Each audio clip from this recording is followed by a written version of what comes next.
नमस्कार दोस्तों, मैं श्रेयांश पैदर्शी। इस वीडियो में हम बात करेंगे उस टेक्नोलॉजी के बारे में जिस टेक्नोलॉजी से अमेरिका, जापान, ब्रिटेन जैसे डेवलप कंट्री भी भारत से कुछ सीखना चाहते हैं। कहने में जापान की टेक्नोलॉजी अमेरिका से भी ज़्यादा डेवलप है, लेकिन डिजिटल पेमेंट सिस्टम में रेवोल्यूशन लाने का काम किया गया है भारत निर्मित यूपीआई के द्वारा। तो यूपीआई में ऐसी क्या यूनिक है, यूपीआई के पीछे की सक्सेस स्टोरी क्या है, वर्ल्ड को डिजिटल इकोनॉमी बनाने में यूपीआई का कितना योगदान होने वाला है और यूपीआई इंडिया के लिए एक टेक डिप्लोमेसी की तरह भी काम करने वाला है। तो इन सारी चीजों को मैं आपको आसान शब्दों में समझाने की कोशिश करूंगा। तो वक्त जाए किए बिना शुरू करते हैं।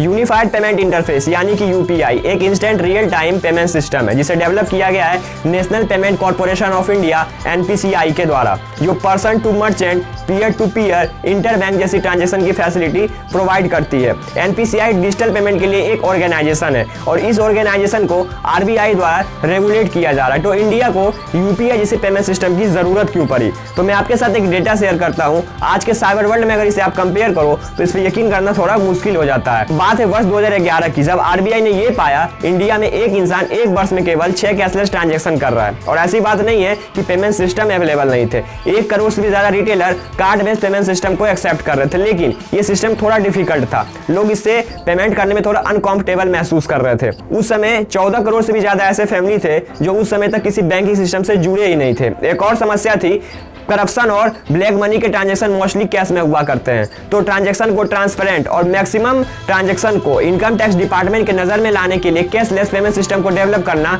नेसेसरी हो गया। तो आरबीआई ने वर्ष 2012 में एक 4 वर्ष के लिए विजन स्टेटमेंट जारी किया था। इसके तहत इंडिया में safe, efficient, accessible, authorised and interoperable payment and settlement system develop करना था। इस सिस्टम को वर्ष 2016 में यूपीआई के रूप में ऑफिशियली लॉन्च कर दिया गया पब्लिक यूज के लिए। तो यूपीआई इंडिया से आने वाली one of most successful deep tech innovation है।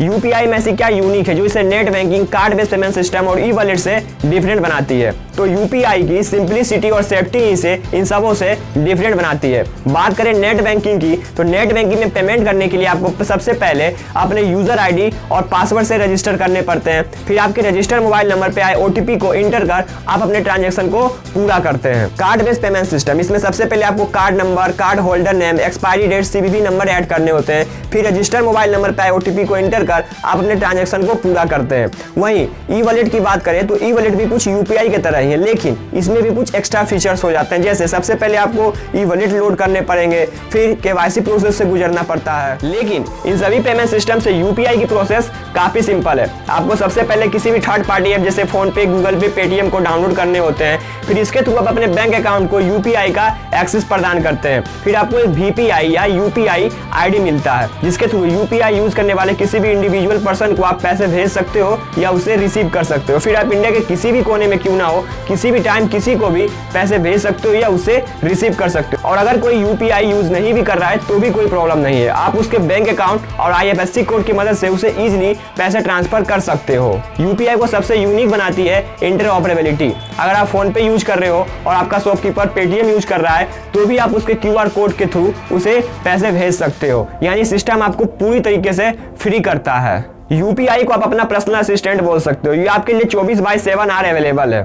आपको बैंक से पैसे निकालने या डिपॉजिट करने के लिए लंबे लंबे लाइन लगाने की जरूरत नहीं पड़ती। आप यूपीआई के थ्रू इजीली पैसे किसी को भेज सकते हो या किसी से रिसीव कर सकते हो। इस तरह के डोमेन चाइना और साउथ कोरिया के पास भी है, लेकिन यूपीआई चाइना और साउथ कोरिया के डोमेन से ज्यादा सिक्योर है। एनपीसीआई का ये दावा है यूपीआई कैशलेस ट्रांजैक्शन में सबसे सिक्योर प्लेटफॉर्म है। इसकी सिक्योरिटी लेवल कुछ इस तरह से है। फर्स्ट स्टेप है सेफ्टी ड्यूरिंग वेरिफिकेशन। जब आप यूपीआई में खुद को रजिस्टर करते हो तो सबसे पहले आपके मोबाइल नंबर को वेरीफाई किया जाता है, जो मोबाइल नंबर आपके बैंक अकाउंट से रजिस्टर रहता है। दूसरा स्टेप है सेफ्टी ड्यूरिंग ट्रांजैक्शन। ट्रांजैक्शन के समय 4 या 6 डिजिट के एम पिन को वेरीफाई किया जाता है और ये एम पिन सिर्फ और सिर्फ यूजर को मालूम रहता है। तीसरा स्टेप है safety during authorisation of other parties. अगर आप किसी मर्चेंट को उसके क्यूआर कोड को स्कैन कर उसे पेमेंट करते हो तो यूपीआई के द्वारा आपको ये सूचित कर दिया जाता है कि ये यूपीआई से रजिस्टर है भी या नहीं है, या फिर ये एक फ्रॉड है।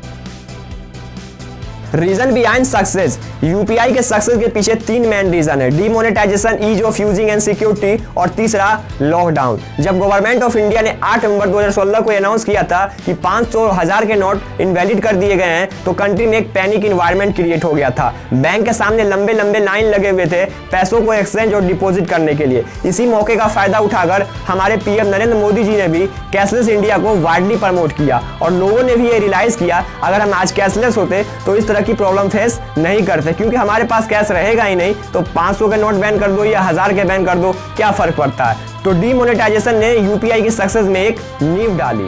दूसरा है ease of using and security. India में डिजिटल लिटरेसी की कमी को देखते हुए एनपीसीआई ने यूपीआई को इस तरह से डेवलप किया कि इसे हर कोई यूज कर सकता है। यूपीआई का इंटरफेस काफी सिंपल है, एक नॉर्मली इंसान भी इसे यूज कर सकता है। आप बस कुछ स्टेप में अपने ट्रांजैक्शन को पूरा कर सकते हैं, वो भी काफी सिक्योर तरीके से। तो यूपीआई के सक्सेस के पीछे यूपीआई की सिंपलिसिटी और सिक्योरिटी का भी एक अहम योगदान रहा है। तीसरा है लॉकडाउन। लॉकडाउन के समय जब लोग कैश लेन देन में कंफर्टेबल महसूस नहीं कर रहे थे तभी ऑप्शन में आता है यूपीआई। लॉकडाउन के समय यूपीआई की जिस तरीके से एडवर्टीजमेंट हुई वो एक नेक्स्ट लेवल पे थी। लोगों ने यूपीआई को जबरदस्त तरीके से अडॉप्ट किया। उसी समय फोन पे ने काफी अच्छा मुहिम स्टार्ट किया। उनके एजेंट छोटे छोटे दुकानदार जैसे फ्रूट्स वेजिटेबल वालों के पास गए, सबसे पहले उनके मोबाइल नंबर को उनके बैंक अकाउंट से लिंक करवाया, फिर यूपीआई आईडी क्रिएट कर उनको सारा प्रोसेस समझाया गया, फिर उनके शॉप पे क्यूआर कोड का स्टिकर लगा दिया गया। तो लॉकडाउन यूपीआई के सक्सेस में काफी इफेक्टिव रहा। यूपीआई के सक्सेस की कुछ जादुई आंकड़ा देखते हैं। Number of banks in UPI. UPI में कितने बैंक्स अवेलेबल हैं ट्रांजैक्शन के लिए। मार्च 2017 में 44 बैंक अवेलेबल थे, मार्च 2018 में 91 बैंक अवेलेबल थे और मार्च 2021 में ये आंकड़ा 214 तक पहुंच गया और अगस्त 2021 में ये आंकड़ा लगभग 250 तक पहुंच गया और दिसंबर 2021 में ये 284 बैंक्स अवेलेबल हो गए यूपीआई में। Number of customers in UPI. वर्ष 2018 में यूपीआई के 3 करोड़ यूजर थे, वर्ष 2019 में ये आंकड़ा 8 करोड़ तक पहुंच गया और वर्ष 2020 में यूपीआई के 14 करोड़ यूजर हो गए। वहीं मार्च 2021 की बात करें तो यूपीआई में लगभग 20 करोड़ यूजर थे, वहीं 2021 के अंत तक ये आंकड़ा 22 करोड़ तक पहुंच गया और ऐसा अंदाजा लगाया जा रहा है कि वर्ष 2025 तक ये आंकड़ा 50 करोड़ तक पहुंच जाएगा। वहीं बात करें यूपीआई के ट्रांजैक्शन की वैल्यू और वॉल्यूम की तो वर्ष 2016 में यूपीआई के द्वारा लगभग 38,000 करोड़ ट्रांजैक्शन पर मंथ किए जाते और वॉल्यूम था 90,000। वहीं दिसंबर 2017 में 13,174 करोड़ ट्रांजैक्शन पर मंथ हुए थे और इसका वॉल्यूम था 145 मिलियन। वहीं दिसंबर 2018 में 1,02,594 करोड़ ट्रांजैक्शन पर मंथ थे और इसका वॉल्यूम था 620 मिलियन। वहीं दिसंबर 2020 में ये आंकड़ा 4,16,176 करोड़ पर मंथ था और इसका वॉल्यूम था 2.2 बिलियन। वहीं दिसंबर 2021 में ये आंकड़ा 8,26,848 करोड़ ट्रांजैक्शन पर मंथ तक पहुंच गया और इसका वॉल्यूम था 4.5 बिलियन। और अगर 2021 के टोटल वॉल्यूम को ऐड कर दिया जाए तो ये लगभग 38 बिलियन तक पहुंच जाता है। यानी 2021 में इंडिया में 3,800 करोड़ बार ट्रांजैक्शन किया गया था यूपीआई के थ्रू, जो ऑल ओवर वर्ल्ड में नंबर 1 पे है। और ऐसे भी इंडिया 2020 में ही चाइना, यूएसए और यूके जैसे कंट्री को रियल टाइम ऑनलाइन ट्रांजैक्शन में पीछे छोड़ चुका है। 2020 में इंडिया में कुल 25.5 बिलियन ट्रांजैक्शन किया गया था यूपीआई के द्वारा। वहीं ये भी अंदाजा लगाया जा रहा है कि फाइनेंशियल ईयर 2022 में ये वैल्यू लगभग $1 ट्रिलियन को क्रॉस कर जाएगा। लेकिन कैसे? तो पिछले 6 महीने के नंबर ऑफ ट्रांजैक्शन के ग्रोथ को देखा जाए तो लगभग 6% रहा है। वहीं अगर वैल्यू के ग्रोथ को देखा जाए तो लगभग 18% रहा है और अगर 12 महीने के ट्रांजैक्शन को ऐड कर दिया जाए तो ये वैल्यू $1 ट्रिलियन तो क्रॉस कर ही जाएगा। 4 lakh crore transaction per month तक पहुंचने में यूपीआई को 4 साल लगे, वहीं इसे डबल होने में यानी कि 8 lakh crore transaction per month तक पहुंचने में इसे सिर्फ 1 साल लगे। और इस ट्रांजैक्शन में फोन पे का शेयर 46%, गूगल पे का शेयर 35% और पेटीएम का शेयर 11% से 12% के बीच रहता है। World reaction and expansion. UPI के सक्सेस को दुनिया कैसे देखती है? मेटा के सीईओ मार्क ज़करबर्ग का कहना है यूपीआई जैसे पेमेंट सिस्टम को डेवलप कर इंडिया ने वास्तव में एक स्पेशल टेक्नोलॉजी की डेवलपमेंट की है। इंडियन इकोनॉमी के बैकबोन माइक्रो और स्मॉल बिजनेस के लिए एक बेहतरीन अपॉर्चुनिटी है। माइक्रोसॉफ्ट के को फाउंडर बिल गेट्स का कहना है भारत ने डिजिटल पेमेंट में इस तरह के प्लेटफॉर्म को क्रिएट कर डिजिटल ट्रांजेक्शन में रेवोल्यूशन लाने का काम किया है। और गूगल यूपीआई के सक्सेस से कुछ ज्यादा ही एक्साइटेड है। यूपीआई के सक्सेस के बाद गूगल का रिएक्शन कुछ ऐसा रहा।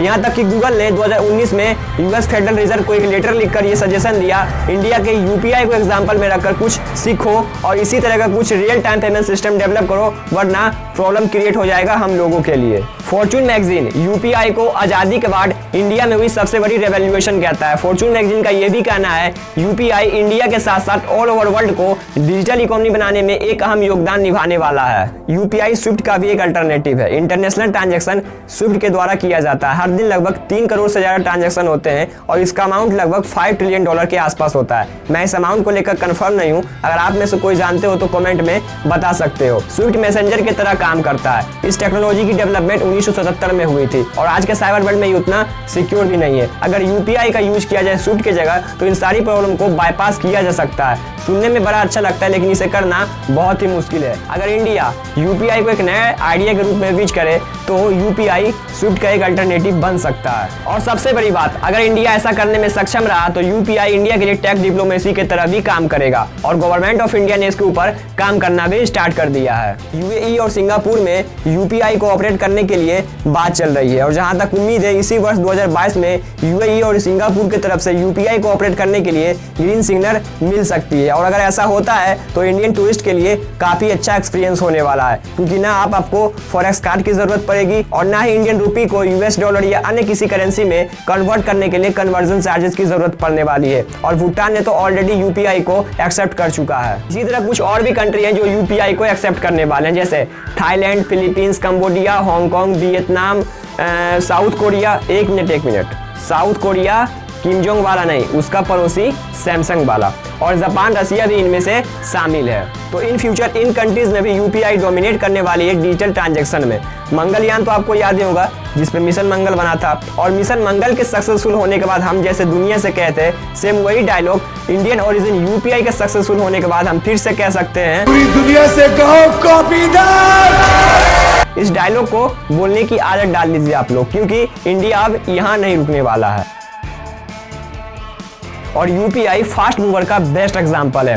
ऑनलाइन ट्रांजैक्शन की शुरुआत की गई थी यूएसए जैसे डेवलप कंट्री से, वो भी काफी समय से किया जा रहा था, लेकिन ऑनलाइन ट्रांजैक्शन में रेवोल्यूशन लाने का काम किया गया इंडियन ओरिजिन यूपीआई के द्वारा। आरबीआई द्वारा गठित एनपीसीआई ने जिस तरीके से डिजिटल ट्रांजैक्शन के प्रॉब्लम को आइडेंटिफाई कर यूपीआई जैसे सेफ, एफिशिएंट और इंटरऑपरेबल ऑनलाइन ट्रांजैक्शन सिस्टम को डेवलप किया, ये इंडिया के लिए नहीं ऑल ओवर वर्ल्ड के लिए रेवोल्यूशनरी है। ये ऑल ओवर वर्ल्ड को डिजिटल इकोनॉमी बनाने में एक अहम योगदान निभाने वाला है। और आने वाले 10 से 15 साल में अगर इंडिया यूपीआई को वर्ल्ड लेवल पे ले जाने में सक्षम रहा तो इंडिया के लिए गेम चेंजर बनने वाला है और हम फिर गर्व से कहेंगे दुनिया के हर कोने में इंडियन टेक्नोलॉजी है। और मैं ये चाहता हूं कि ये वीडियो हर वो इंसान देखे जिन्होंने डिजिटल पेमेंट को चुनकर यूपीआई के सक्सेस और फाइनेंशियल रेवोल्यूशन में अपना एक अहम योगदान निभाया है। अगर आप कैश को कम कर डिजिटल पेमेंट की ओर बढ़ते हो तो आपका ये कदम इंडिया के लिए बढ़ता है। आपका ये आज का फैसला आने वाले समय में इंडिया को एक टेक सुपर पावर बनाने वाला है। तो फैसला आपके हाथ में है, कैश या फिर ऑनलाइन ट्रांजैक्शन। तो ये थी